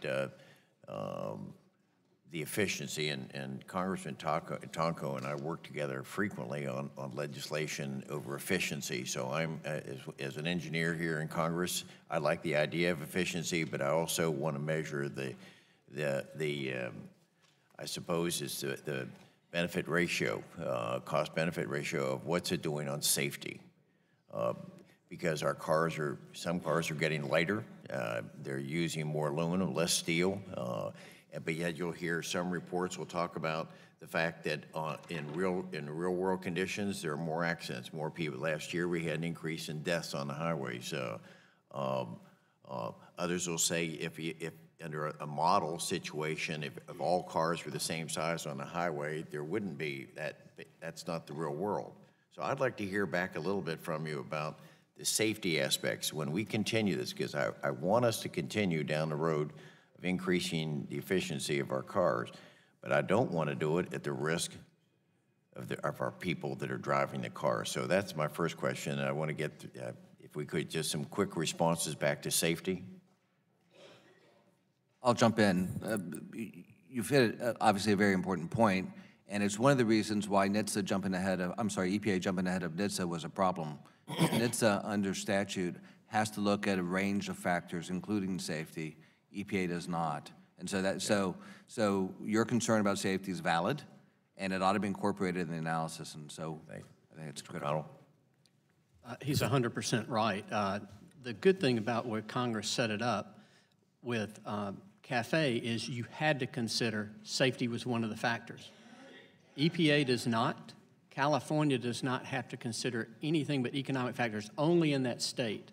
And it is, as you know, they've reduced the mass of cars tremendously. Well, so let me, if I could, let me ask more definite, rather than keep it open-ended. Do you think the increase in the efficiency has caused or contributed to the increased accident rate or fatalities on our highways? I don't know if I have the expertise to answer that question, but I will say that the Congress got it right because they required the CAFE to consider safety, and EPA does not have to consider safety at all. I'm running out of time on this. But there's no evidence to support the question that the conclusion that these are having an adverse effect on the accidents. But what we do know is that the older the car, the bigger the safety risk. A new car has technology to avoid accidents. A new car has structural integrity and is better maintained. So if your priority is safety on the roads, the ability to move fleet turnover is crucial, and that's how all this relates. Thank you. I'm sorry to get on you, Mr. Brazell. During the testimony, Dr. Cook's testimony, I saw your body language was very illuminating, that you were shaking your heads. Do you want to express yourself in the time, I've got a minute and 13 seconds left, either one of you to say where you disagree with Dr. Cook? I think, and again, I appreciate Dr. Cook's testimony, but I think there's a fundamental misunderstanding of the notion of credits. It's almost as if they're gifts that have been delivered from some magical place. The fact of the matter is these credits are the result of investments that car companies have made that have resulted in progress. So they've made more achievement, and so this credit is a reward for innovation. It's actually earned for the investment that companies are making. And so the point of this is not, we're almost having an abstract conversation about credits. It's really important to recognize that these are important tools in the toolbox because what they do is they encourage innovation and they also help balance and smooth the ups and downs of product development cycles in a program where year-over-year fuel economy increases are required. Thank you. Mr. Bainwald, do you have anything to add to that? That was the right analytic answer. My body language was, I was just imagining Dr. Cook running a car company because he seems to have a vision that is profitable, while real car companies have apparently not the capacity to do that. So I find it intriguing. Thank you. The gentleman yields back, and the chair now recognizes the gentlelady from California for 5 minutes. Thank you very much, Mr. Chairman. The Clean Air Act gives the EPA the authority to grant the state of California a so-called waiver to adopt its own air pollution standards for vehicles. Approximately a dozen states have adopted California standards as well. Mr. Cook, can you please tell us why California was given the ability to adopt its own emission standards? Sure. California's leadership predates the Clean Air Act. They were the first state. They were the first body to regulate tailpipe emissions from the vehicle industry. And also because of the huge pollution that they had in the state also. Exactly.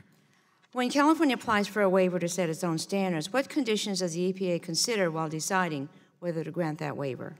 Well, first, it's important to point out that the default is that the waiver is accepted unless it meets one of three criteria.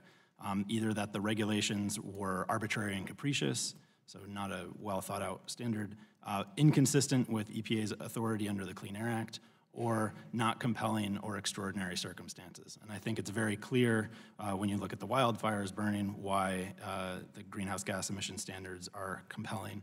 And clearly the air quality issues in California create extraordinary circumstances for ZEV. So has the EPA ever revoked one of California's waivers? No waiver has ever been revoked once it's been granted, and it's not even clear what the process would be to do so. Okay. There are over 25 million registered cars and licensed drivers in the state of California. I'm particularly interested in how CAFE standards and greenhouse gas emissions standards impact drivers in my state and across the country. Mr. Cook, I think we've heard this here before, but I've heard the argument that the vehicle efficiency standards raise costs for consumers, but I understand your organization has found otherwise. Do you know how much money drivers will save because of the standards on a per-vehicle basis? Yeah, consumers would stand to save about a little over $3,000 on the purchase of a new car, or about nearly $5,000 over the lifetime of a purchase of a new truck. And that's at gas prices that we are at now.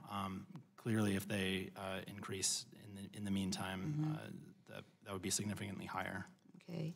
And do Americans generally support strong fuel efficiency standards? Absolutely. Poll after poll shows that folks support strong fuel economy standards. 7 in 10 Americans specifically support government setting strong fuel economy standards, and that finding spans crosses aisles. Okay. Mr. Cook, you mentioned that both the EPA and your organization found manufacturers could meet stronger standards than are currently written for 2025. What data and information do you study to come to this conclusion? Sure. The analysis that's been conducted has been extensive, but each month that passes, we see a new data point. The fact that both EPA's and NHTSA's models confirmed that the costs had come down, shows robust evidence. The vast amount of peer-reviewed literature that EPA has been generating. The Indiana University study that was funded by the Alliance actually shows that hundreds of thousands of jobs are created as a result of these standards. So there, positive economic outcomes, new data based on suppliers that ICCT has put out. The list is extensive. Okay. And as I mentioned earlier, the International Energy Agency has found that the transportation sector is the only sector in which energy efficiency has grown worse in this country over the past 15 years. Have you seen any factors, Mr. Cook, here in the United States that explain this trend? Why do you think we've become less efficient in the transportation space while more efficient elsewhere? I think one of the things that's critical is the result of the mix shift. So, you know, we are seeing a swing back to the purchase of larger cars and trucks, you know, SUVs and pickups. And so it's really critical that these standards remain strong because they drive improvements across those vehicles and ensure that, you know, cars, trucks, and SUVs get more efficient over time. And so, you know, we've seen a plateau as a result of that fleet mix, but, you know, these standards will continue to drive that and put us back on the right course. Okay, thank you, and I yield back. Thank you very much. The gentleman yields back, and the chair now recognizes the gentleman from Illinois for 5 minutes. Thank you, Mr. Chairman. Thank you for yielding, and I want to thank all of you for being here and spending time with us today on this really important issue, and it's essential. We'll start with Mr. McConnell. I know it's been mentioned prior, but in your testimony, you state that the national program set by the last administration will raise the price of each vehicle by nearly $3,000, and that doing so will price out over 6 million people from the new car market. Can you please explain how you arrived at those numbers and how consumers would react based on your experience? Well, the $3,000 is the total cost for the three rules. It's been noted in the Federal Register. The customer, the most important thing to know is fleet turnover. You know, everybody here would be in agreement on one thing, is we want the fleet to turn over faster, to put more people in more fuel-efficient cars. And so if you make them unaffordable or you make them not as desirable with the customer, you have less people buy cars. So that's it. You know, but to give you an example, the structure that you had set up under CAFE was the right one. I don't think you want California setting the standard for the rest of the country, and I'll give you one example. There's probably many of you in here that own a black car. California CARB had proposed a regulation called cool paint, that they would eliminate black cars because they become hotter and you have to run your air conditioner a little bit longer. I don't know what Uber would do without a black car, but it would be an issue. I have a black car too. So it's just, but it's what the customer wants. That's real? They actually considered banning black cars? Yes. No. All right, that's interesting. It's black paint. It's called the cool paint. You can look it up. And is it fair to say that the dealers are concerned that these rules will force them into a position in which they won't be able to provide the cars and trucks to people that want to buy and at prices they can afford? That's right. You know, ultimately, we buy the cars that the manufacturers make. They sit on our lots. We own them. But ultimately, to put them in the fleet, the customer has to make a decision. And any business that's successful has to consider what the customer wants. Can they afford it? And 90% of the cars are financed in this country. There is not one bank, I've asked at least 12 banks, will not loan additional money just because your car gets better gas mileage. So most of the people in this room could probably afford a more expensive car, but there's the vast majority. It seems like kind of a regressive tax, in essence. Mr. Bozzella, from automakers, engineers in the Department of Energy, and many other technical experts, and I know Mr. Shimkus touched on this, but I understand there's been an ongoing evaluation of how high-octane, low-carbon fuels such as mid-level ethanol blend can help reduce emissions and improve efficiency when used with new optimized engines. In its most recent request from comments on the midterm evaluation, EPA specifically asked for information about the impact of high-octane fuel. And Administrator Pruitt also mentioned consideration of high octane in his responses to questions in this committee's hearing with him last week. What types of work have automakers undertaken to help evaluate the benefits of high octane fuels? Thanks, Congressman. As you're aware, we're constantly researching and working on the combinations of vehicle systems, powertrain systems, and fuels. I mentioned in response to Mr. Shimkus's question that you have to think of it as one system, hardware, software, engines and fuels. And so we're constantly evaluating new fuel and engine combinations, and we think octane certainly contributes to efficiency. And so there's an opportunity there, right? It's the way to think about it is we can, that brings additional benefits to the process while we're still working on gasoline-powered engines. So you talk about, obviously that innovation, experimentation. You state in your testimony that the current system's stifling innovation and resulting in increased costs for consumers. Can you explain what factors are predominantly driving this increased cost for consumers? Yeah, it's primarily the bureaucratic drag of trying to comply with 3 different fuel economy systems, as well as a technology forcing mandate managed by 3 different agencies across 15 jurisdictions. It doesn't really make much sense. I think if we can get further alignment and ultimately to one national program, as that was the aspiration we all had, we will be able to devote that investment, those substantial resources, to improving fuel economy and reducing emissions. In the couple seconds I have left, will the existing gap between federal and state programs, if they're not harmonized, do you expect to see that gap increase over the years? There's no question about it. All right, thank you. I'll yield back. Thank you. The gentleman yields back, and the chair now recognizes the gentleman from California for 5 minutes. Well, I thank the chairman. I thank the gentleman from Illinois for giving me 5 seconds there. I thank the members of the panel this morning. Dr. Cook, do you think the current standards have helped make the American auto manufacturers more competitive? I do. I think we saw what happened when they're allowed to sort of stagnate. Thank you. Well, how do you think, and you've already sort of answered this question, but how do you think the regulations have driven employment with U.S. automakers, and is this hurting the industry? I'm sorry, you said employment, correct? Yeah, how's it driving employment? Yeah, the fact that you are moving forward with new research and development on new technologies, this is providing a catalyst for increased investment, not just at automakers, but specifically it's drawing suppliers to invest in the U.S. as well.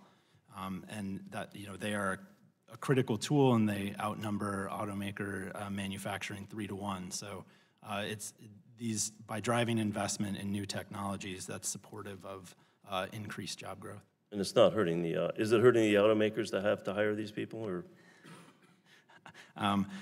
They don't seem to be, many automakers are seeing, extremely high profits right now, and I defer to them on whether they feel like their industry is failing.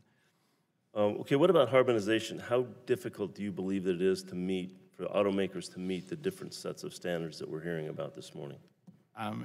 It's not it's not very difficult at all, particularly when it was pointed out explicitly in the rulemaking exactly the pitfalls that would face them and exactly the differences between the 2 programs, and that was finalized as when they signed off on one national program, and nothing has changed about one national program since they signed off on those rules.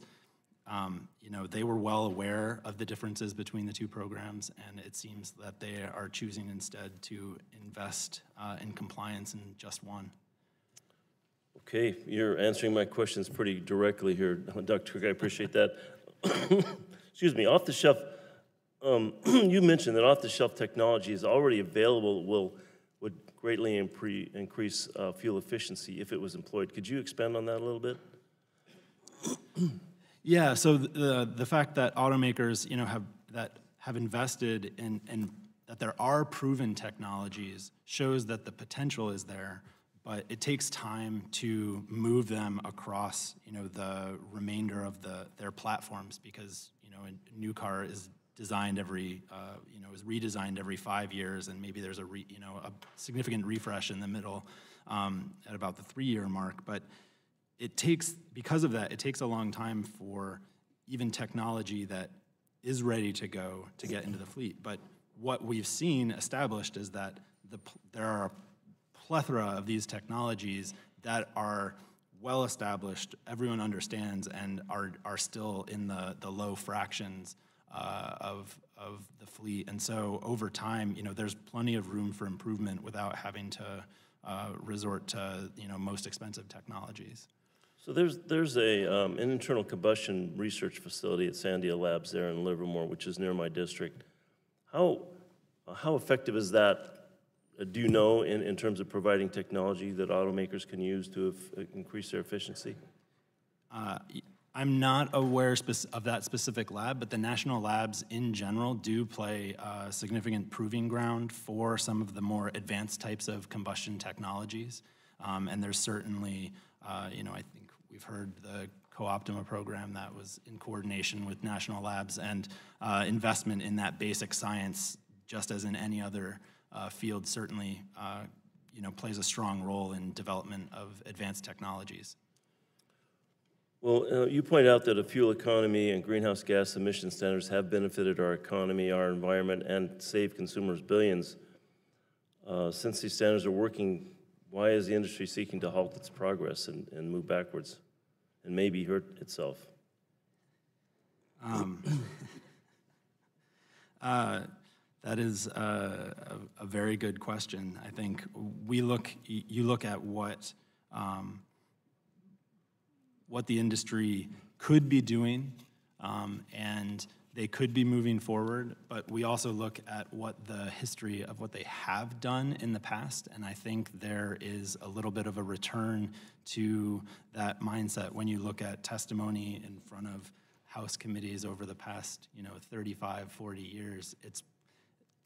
This is par for the course. They continue, automakers routinely say, we can't possibly hit that target, and they are still standing. So, all right, the chairman's going to cut me off, so I'm going to yield back. I didn't cut you off yet. The gentleman yields back. The chair now recognizes the gentleman from Michigan for 5 minutes. Well, thank you, Mr. Chairman. I just want a lot of good questions asked on both sides. I want to bring my historical perspective into play here for a moment. I was co-chair of the Auto Caucus for a lot of years, bipartisan caucus. We all want better fuel efficiency. Consumers want that. We've made some wonderful strides. Real kudos to the industry for where we are. And frankly, because we have gas prices, saw prices this weekend for $2.24 a gallon. That's a lot better than $3.84, almost 9 years ago.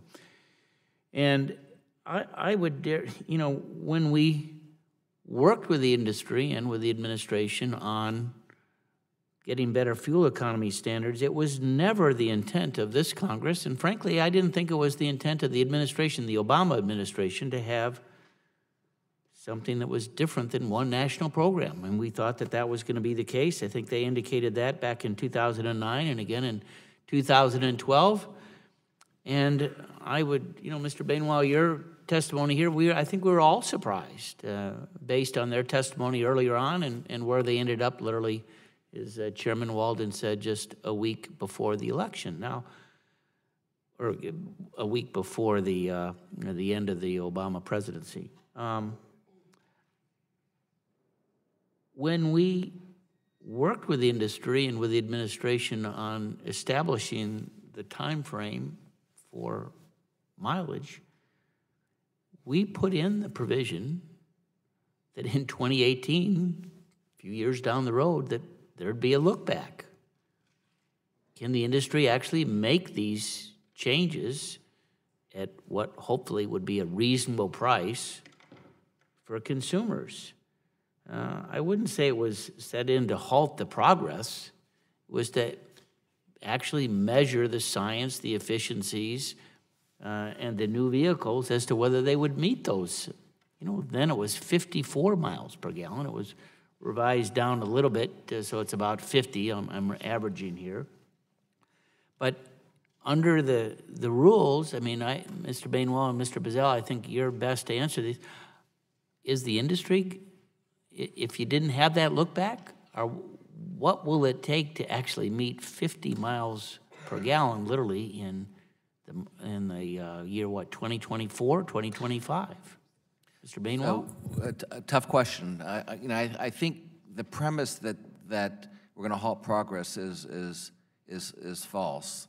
The only question here is the degree of the slope, and we want the slope of progress to be one that's consistent with selling cars and encouraging the fleet turnover. And that's really what all this boils down to. So I understand we live in a political system and rhetoric gets heated, but we're talking about getting to the Obama numbers and beyond at some point over time. And the question is, how do we manage this in a fashion that's consistent with marketplace realities? Yeah, and just to add to that, I think we are making outstanding progress. There's no question about that. The question really is are we testing the assumptions we made? For example, it's unclear to us really what types of technologies will be into the cars and trucks that people will need to buy in 2025. There is not a single gasoline-powered engine that meets those standards today. So I think we should be honest and straightforward about the types of technology pathways we're going to see forward. More electrification, more hybrids, and so really this is about not only making sure we get the assumptions right for innovators and investors, but also that the customers recognize what the marketplace will look like and are prepared. Mr. Bainwell, as you know, my colleague and friend from Michigan, Mrs. Dingle, and I have introduced legislation called the Fuel Economy Harmonization Act of 2017 that is designed to correct the inconsistency of having three different standards, in essence, and go back to one. What is your thoughts on that legislation? We think it's a terrific bill. We think that the impact of the bill is to reduce regulatory friction, and by reducing regulatory friction, that allows for compliance strategies that make sense, and you end up reducing the cost of product, enhancing the ability of people to buy those cars, and that's crucial to employment in your states. So it really is very valuable. And in terms of dollars, I was told the other day, I'm not sure where the data comes from, but if anywhere near the magnitude is right, $1 billion in savings in terms of costs translates into $1,000 on the bonus for a guy who works on the line. So this is a multi-billion-dollar savings in terms of the regulatory friction, and that means real disposable income for the workers in this industry. Thank you. Yield back. Gentleman's time expired. Chair now recognizes the gentlelady from Michigan, Ms. Dingle, for 5 minutes.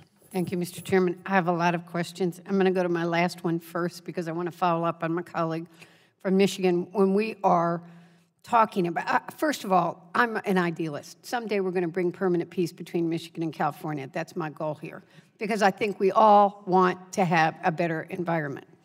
But when we talk about the assumptions that were made when these standards were, here is one example of a technology I'd like to pursue. Could all of you answer this question quickly? Was it not assumed that there would be a far higher penetration in the market of electric vehicles? And people keep making this comment that the companies aren't building EVs, but is it not a fact that the consumer is not buying EVs? They don't believe that there is an infrastructure in place, and even the 13 states that have said mandates that should be putting them into their fleet are not buying them. Quickly. So yes, yes, and yes. You absolutely are correct. Dr. Cook. There was little penetration of electrification assumed, and 4.5% in California right now, electric vehicle penetration. But a 0.5 point nationwide. And that's part of the problem. And I've talked to Governor Brown. Do we not all, and we're eliminating the tax credit for the EV in the tax bill, and right now we're losing money on those electric vehicles. Dr. Cook, how do we get at that? Sorry, say that again? How do we get at making the consumer want to buy that electric vehicle? I think the fact that we're at nearly 5% in California shows that if you put the incentives in place, you do drive. But the incentives are in place, the same incentives, quite frankly, sir. The tax credit is there. The infrastructure needs to be built out. So do we have to work together? All right, I'm going to go to my other questions because I think that I actually think we're more together than people are thinking. So I'd like to ask Mr. Bainwell and Mr. Bozzella, are the members of your trade associations committed to continued fuel economy improvements that are balance both technological feasibility and consumer affordability? Yes, so life does not end in 2025. We know that, and we're... Are you for post-2025 standards, which I, by the way, am and want to talk about? That conversation has to happen, yes. Yes, I would agree to both points. We are committed to improving fuel economy and over the long haul. This question is for all witnesses, and please answer yes or no. Do you believe that there is a benefit for having a single set of fuel economy standards across the country? Absolutely. Yes, under NHTSA. Dr. Cook? No. Yeah. Oh, yes. Okay. Yes. And isn't what the Obama administration tried to do in 210 and 212 with the creation of one OMP, having a unified approach between NHTSA, EPA, and CARB, isn't that what they tried to do? It was the goal, but it was broken at the end of the administration.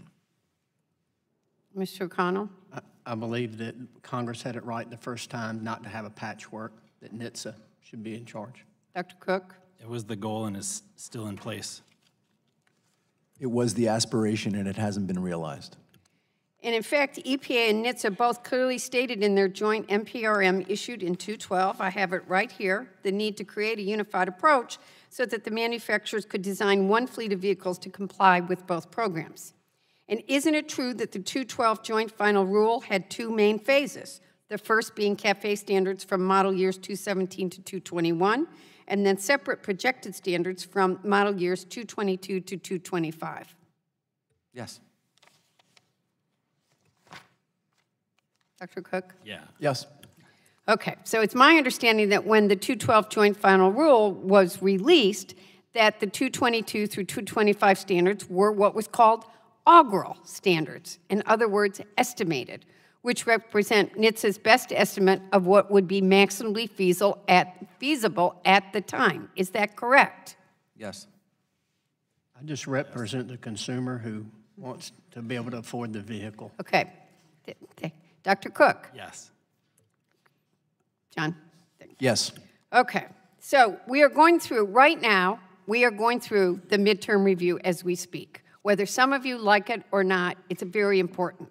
We're in the early process, but it's important that it play out and encourage stakeholders to engage responsibly towards a negotiated solution that continues the gains we've seen in fuel economy since 2012, takes current conditions and real-world data into account, and establishes standards past 2025. People aren't talking about who's at the table. We need all the stakeholders, including California, and quite frankly, I trust Governor Brown and Mary Nichols, you can quote me on that today, at that table, the Trump administration, automakers, and the environmentalists, it was California I trusted, around the table and working productively in order to make it happen. Was that not the strength of the original agreement? All the players at the same table, giving people certainty and investing for the customer. A failure to reach a negotiated solution will result in less certainty for the industry, weaker standards, and less savings at the pump for consumers. With that being said, there's still ways that we can improve our fuel economy systems while the midterm review is playing out. This is for all the witnesses. Even though we all, and I'm out of time, I have to quit, Mr. Chairman. You are close to out of time. You gonna, was that a question, or are you just filibustering, or what are you? Well, I actually had a bunch more, but I'll put them in the record. Without Thank you, objection. sir. I just looked up. Generally, time's expired. Thank you. How fortunate we have the gentleman from Texas who's recognized for 5 minutes. You want to repeat the score? I thank my friend who graduated from West Point. Congratulations one more time. The big victory Saturday. Army again beat Navy for the second time in now 16 years. With all due respect to my friend from Michigan, I'm a bigger optimist. I believe that maybe today we can have this dream. California and Texas working together as opposed to California and Michigan on these issues. How about all three? Pardon me? How about all three? All three works too. I thank the chair and welcome our four witnesses. A special welcome, Mr. Bainwall. We share a common bond, my friend. I went to Rice University. You got an MBA from Rice University. And my first question is for you, Mr. Bainwall. In your testimony, you talked about how the 2012 final rule projected a very different mix of cars and trucks that we see on the road today. Any business has the same motto: the consumer comes first. Can you talk about how consumer preferences shapes your ability to make these rules workable? How do these put the consumer first? So both the CAFE program and other government programs that are mandates not on what we produce, but on what people buy. So in effect, the consumer, it's not just a phrase, the consumer is king, because they dictate the success of these programs.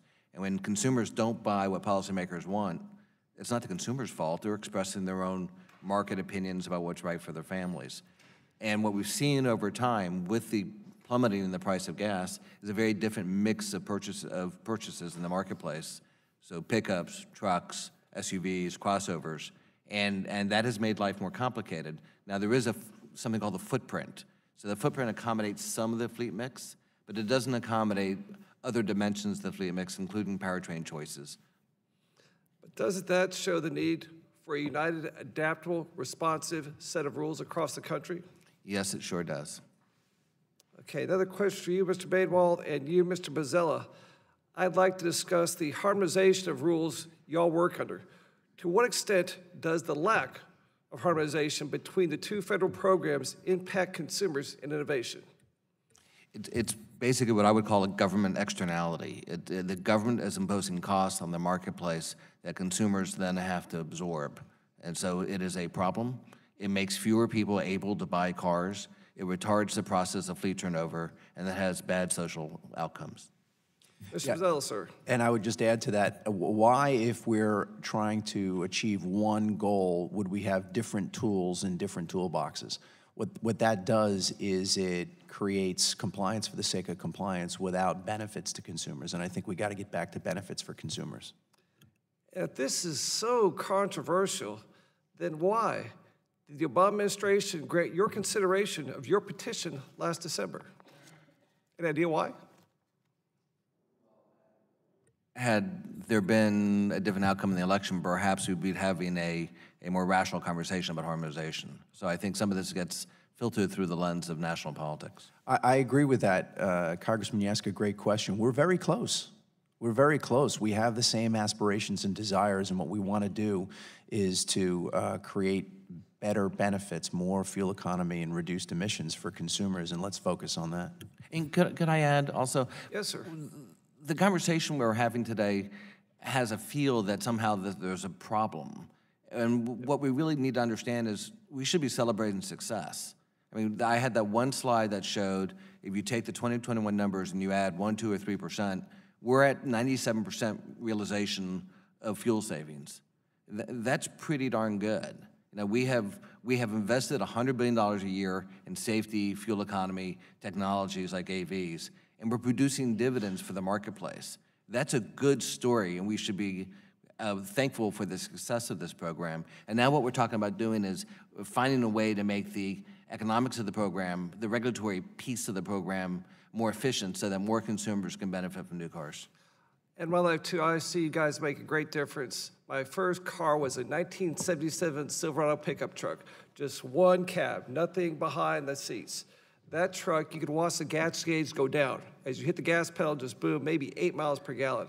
I now have a 2014 Silverado crew cab, big truck. I drove from Houston, Texas to watch my high school play in San Antonio basketball game and drove back on 1 tank of gas. I'd like to close, Mr. Chairman, by asking unanimous consent to enter into the record a Federal Register from Wednesday, December 20th about the proposed rule. I was talking about Department of Transportation Safety, NHTSA 2016-10135. Is there objection? Hearing none, so ordered. Gentleman's time has expired. Chair now recognizes the gentleman from California, Mr. Cardenas, for 5 minutes. Thank you very much. I'm proud to represent California, but also equally proud of the fact that California has led the way, sometimes with hiccups and fits and starts, but California has improved its emission standards and has set the tone quite often. Let me just give you one example. There are 3 generations between me and my grandson now, myself, our 4 children, and my grandson. I used to tease my kids that we used to not be allowed to play outside sometimes. I grew up in Los Angeles when I was a little boy because of the smog. And then I used to tease my kids that they never had that problem. They never had to deal with a smog alert. But yet, we have to be careful because the last thing I want is for my 18-month-old grandson, for me or his parents or his teachers to say, you can't play outside. We have to be careful and make sure that whatever we do, we preserve the environment for our children, and we make sure that whatever it is that we do improves on everything that we've done in the past, the knowledge, the technology that we're capable of. So my statement is that fuel efficiency is an important goal across the board. It also it allows low-income and middle-class families to have access to cars that run economically. Less money goes to the gas pumps and more stays in their pockets. That's a good thing. The One National program also gives low-income folks access to used cars that are fuel efficient. It also impacts the air we breathe. My district and many in Southern California have dealt with wildfires late in the season, last week, and ongoing as we speak. It is no coincidence that these fires are devastating our communities with greater frequency and ferocity. California has been a leader in fuel efficiency and emission standards, and the nation needs to follow suit. Dr. Cook, can you please talk a little bit about the California emission standards? Yes. So the tailpipe standards that were originally set, formed the basis for federal action, and the reason why we can breathe in Washington, D.C. is largely a result of the fact that California set those standards way back in the 60s. And that trend has continued. That with tier 1 standards and tier 2 standards that were first set in California, and then essentially codified by the federal agencies. And that again happened with the LEV 3 standards that are part of the Advanced Clean Cars program. So we've seen this trend over and over. But at the same time, California is still struggling to meet its air quality goals for 2030. And so that's why we have the Zero Emission Vehicle program. Well, California approaches about 40 million people. It is still, the sixth largest economy. It bounces around there.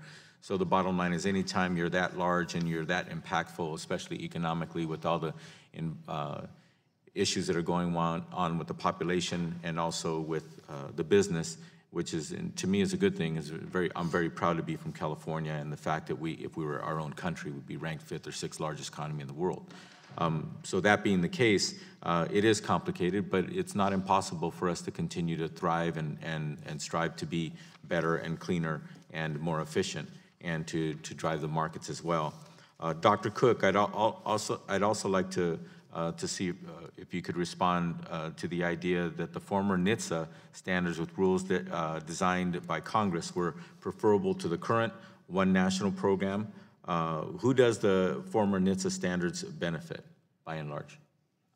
So the single number standard, and one of the reasons why we moved to the size-based standard, was especially detrimental to the domestic manufacturers, and it advantaged imported vehicles. And so, folks who sell more cars and less trucks. The fact that we have a size-dependent standard now helps, drive investment and competitiveness of the big three, as well as it does, Honda and Toyota. So if I heard you correctly, the current One National program benefits mostly foreign vehicle? No, makers? Sorry, the former, prior to the One National program, attribute size-based standards. Okay. The old CAFE program used to benefit primarily the imported vehicles, which is why, frankly, CAFE stalled for 20 years. Okay. All right. Well, thank you very much. And to go off of what one of my colleagues said, I'd like to add a famous quote: "You can't always get what you want, but you can get what you need." And I think that's what the balance we're trying to strike here. Thank you very much. I yield back. Gentleman yields back. It's time. Chair recognizes gentleman from Oklahoma. Mr. Mullen for 5 minutes. Thank you, Mr. Chairman. We're talking about achieving certain fuel standards, and we've kind of touched on it, kind of bounced around a little bit about it, but we're talking about the consumer benefit too. There has to be a balance between the two. And so when we're trying to hit our standards that are set forth to us, when Congress had the look back in 2018, I think that was a look back of not only seeing, hey, is it feasible for the industry to hit it, but is it cost productive too? So looking forward, what is this going to cost our consumers? If we can, and this is open, I'm really not too worried about who takes it. What is this going to cost us? I mean, we see vehicles rising each day in cost. I drive an F-250 crew cab diesel, same vehicle I've driven for the last, 17 years. The exact same vehicle I bought in 2000 versus today is about $50,000 difference in price. Is that due to the regulations we're putting on us? Is that being passed on to consumers? Mr. Cook, you want to take that? I see your finger on the button. Yeah, I would. I mean, I think one of the things that's really important to recognize is what's causing the increase in retail price today. You know, entry-level vehicles today cost the same when adjusted for inflation as they did 10 years ago. So it's not the technology that's driving people out of the market. If you want to look at what's the biggest factor that's causing an increase in retail price, it's the fact that now we're selling more SUVs and pickup trucks, which do have higher profit margins. Well, I don't know. My F-250 Lariat crew cab four-wheel drive, I paid just below $30,000 for that vehicle. So in 17 years, the inflation's increased $50,000. I mean, we've seen that increase across with wages and grocery prices. All of them has inflated 100 and what is that? Someone help me with the math there. Well over 100%. So I just want to flag that I was specifically talking about the entry-level vehicles. When you look at trucks and SUVs, what we've seen is a large increase in profit margin as a result of moving to higher and higher luxury trims. That's why the fact that you have like a $65,000 F-150 now at the King Ranch version. You know, those SUVs have always been higher profit margins, but we've seen. So, but what I'm saying is this being passed on to the consumer? What we're seeing by fuel savings, because we're talking about keeping more money in the pocket. I think my colleague from California said that. If they can't afford the vehicle to begin with, then what difference does it make? Mr. Boswell? Boswell, I'm sorry. That's okay, Bozzella, thank you. Bozzella. You're right. There is more technology in vehicles today than there ever has been. These cars are cleaner, safer, and more fuel efficient than there ever have been. And of course, there has to be some cost associated with that. The real question is not only the cost, but the cost combined with where the market ultimately needs to go. And I think this is to your question, I think we have to be clear that we need more electric vehicles, more higher priced, more expensive technologies in order to really drive the shift that we're looking for here. So go ahead, Mr. McConnell. Yes, you make a great point. I will say that the cars that are $15,000 or less have been regulated out of existence. The cost is $3,000 a car. I know Dr. Cook's an extremely smart gentleman, but he keeps talking about what can be built. But the question is, you can't save anything on fuel economy till you'll be able to afford to buy the car. Agreed. And 6.8 million people will be knocked out by a $3,000 price increase, and that's done because 90% of the people finance a vehicle, and that takes people's debt-to-income ratio out. That knocks them out of the new car market. We're all about fleet turnover until somebody buys something, and you can build whatever, but as you said, a smart business has to listen to the customer. So is it reasonable then, on what we're trying to do here, is it reasonable to say that a customer is going to be able to afford it and see the cost savings to be able to pay the difference of what we're going to spend trying to get to fuel standards, what they're going to save on gas? Right. The realities of the market, though, when the price of gas goes from 4 to close to 2, their savings are cut in half. Right. So people make a decision based on what's best for them, as they should, and we are the National Automobile Association and dealers. We want to sell whatever the customer wants, EV, sure, whatever it may be, but it's the customer. And that's the one thing I live my life, and I know dealers, we want higher gas mileage. But you know what? You have to listen to the customer, what they can afford and what they want, not necessarily what Washington wants or California wants. Right. Chairman, his time's expired. Chair now recognizes the gentleman from Texas, Mr. Green, for 5 minutes. Thank you, Mr. Chairman. And you have a couple of guys from Texas and one from Oklahoma. I want to thank the chairman and ranking member for holding this hearing, though, but transportation is a leading source of carbon dioxide emissions.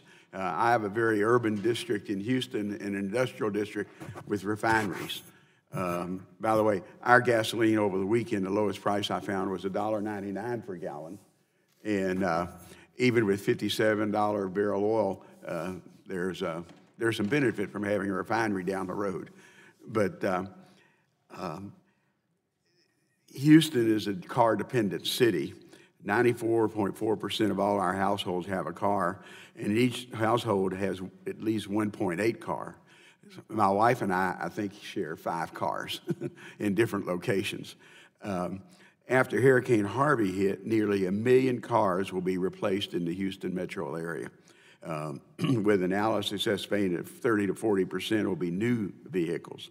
The standards are more important than ever when it comes to helping our air quality in Houston. One of the things I'm concerned about, the lower market penetration for electric vehicles anywhere except in California.